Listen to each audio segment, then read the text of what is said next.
Selamat siang. Di sini saya akan menjelaskan mengenai tugas kelompok saya dan anggota kelompoknya itu ada Anissa Yuliana Ica, Anissa Kusumawati, dan saya sendiri Jelita Martaulina mengenai terapi gizi pada pasien gagal ginjal kronis atau GGK. Seperti yang kita tahu bahwa gagal ginjal kronik atau GGK itu adalah gagal ginjal kronis merupakan penurunan fungsi ginjal secara progresif di mana ginjal tidak mampu mempertahankan metabolisme, keseimbangan cairan, dan elektrolit yang menyebabkan terjadinya uremia dan azotermia. Lalu, berdasarkan Kemenkes RI 2018, prevalensi tahun 2013 itu yang mengalami penyakit gagal ginjal di Indonesia sebanyak 1,8%, sedangkan di tahun 2018 dia meningkat menjadi 3,8%. Nah, hasil prevalensi tersebut ini dikutip dari Kemenkes RI 2018.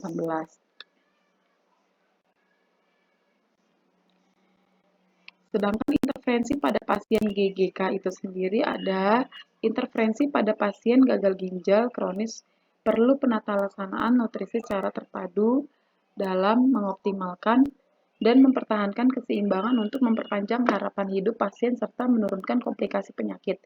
Intervensi ini termasuk mengkaji status nutrisi pasien dan kemampuan untuk pemenuhan nutrisi, fasilitas dan edukasi pasien tentang cara pemenuhan nutrisi yang optimal atau misalnya dengan pelaksanaan diet dengan anjuran memberi dukungan intake tinggi kalori,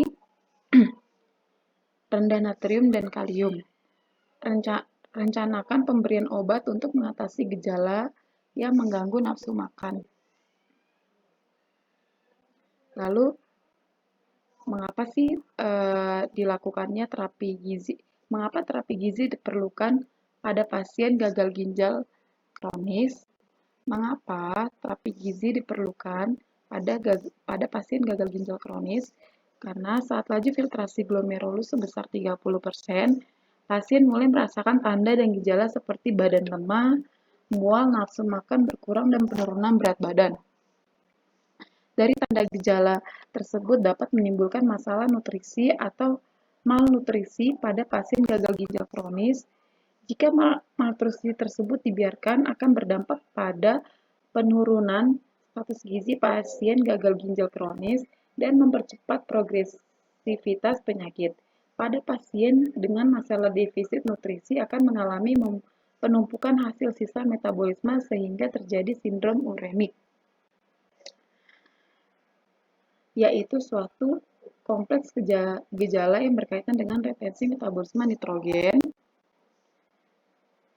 akibat gagal ginjal. Sindrom uremik akan menimbulkan gejala berupa penurunan kadar hemoglobin, gangguan kardiovaskular, gangguan kulit, gangguan sistem saraf, dan gangguan gastrointestinal berupa mual, muntah, dan kehilangan nafsu makan. Nah, seperti yang tadi saya jelaskan itu, kenapa sih terapi gizi pada pasien gagal ginjal itu sangat diperlukan. Lalu, terapi diet rendah protein pada pasien gagal ginjal kronis. Terapi diet rendah protein pada penderita gagal ginjal kronis atau GGK dapat menurunkan akumulasi bahan buangan yang tidak dapat disekresikan oleh ginjal sehingga mampu mengurangi gejala uremi. Nah, pada dasarnya untuk mengurangi beban kerja ginjal dan menurunkan kadar urea udara, salah satu terapi diet yang sangat penting dilakukan adalah terapi diet rendah protein pada kasus GGK ini. Terapi diet rendah protein pada penderita gagal ginjal kronik dapat menurunkan akumulasi bahan buangan yang tidak dapat disekresikan oleh ginjal sehingga mampu mengurangi gejala uremia. Lalu, sedangkan pada edukasi diet pada pasien gagal ginjal kronis atau GGK itu bisa dengan cara edukasi diet pasien gagal ginjal kronis efektif dalam meningkatkan status nutrisi, kepatuhan diet, dan mampu mempertahankan kualitas hidup pasien. Dari berbagai studi literatur dapat diketahui bahwa edukasi diet pasien gagal ginjal kronik efektif dalam meningkatkan status nutrisi, kebutuhan diet, dan mampu mempertahankan kualitas hidup pasien. Nah, ada strategi edukasi pada pasien gagal ginjal kronik, yaitu yang pertama ada kelas individu, waktunya 15-20 menit tentang sumber makanan, protein, dan natrium. Alasan untuk mengurangi asupan makanannya dan manfaatnya. Lalu yang kedua ada sesi praktik tentang makanan kaya protein dengan menggunakan model makanan dan peralatan pengukur rumah tangga. Lalu yang ketiga ada sebuah folder pendidikan yang berisi resep untuk menggantikan garam campuran bumbu bebas natrium. Lalu yang keempat ada sesi praktik menggunakan tabung reaksi dengan jumlah kandungan garam dalam bahan makanan.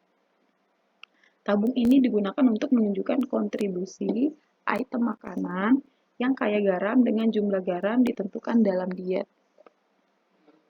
Pada 2 minggu setelah kunjungan pertama klinik, pasien ditelepon untuk kembali dimotivasi dan setelahnya setiap bulan diadakan follow up ke klinik rawat jalan yang dilakukan selama 4 bulan untuk memperkuat program edukasi diet. Pasien yang melewatkan follow up dihubungi untuk menjadwal ulang kembali ke klinik rawat jalan ke hari terdekat dan dari kunjungan yang terlewatkan. Dan pada pertengahan follow up, informasi perubahan berat badan dan jumlah asupan protein dikumpulkan secara intens selama atau tiap 24 jam atau 24 jam food recall. Lalu daftar pustaka yang kami cari itu ada dari Kementerian Kesehatan Republik Indonesia tahun 2017 yang berjudul Situasi Penyakit Ginjal Kronis. Lalu ada tata laksana nutrisi pada pasien penyakit gagal ginjal kronis dengan riwayat diabetes mellitus dan hipertensi. Lalu ada edukasi nutrisi metode konseling intensif dengan follow up pada pasien gagal ginjal kronis dengan masalah keperawatan defisit nutrisi. Nah, sekian presentasi yang saya jelaskan barusan. Terima kasih.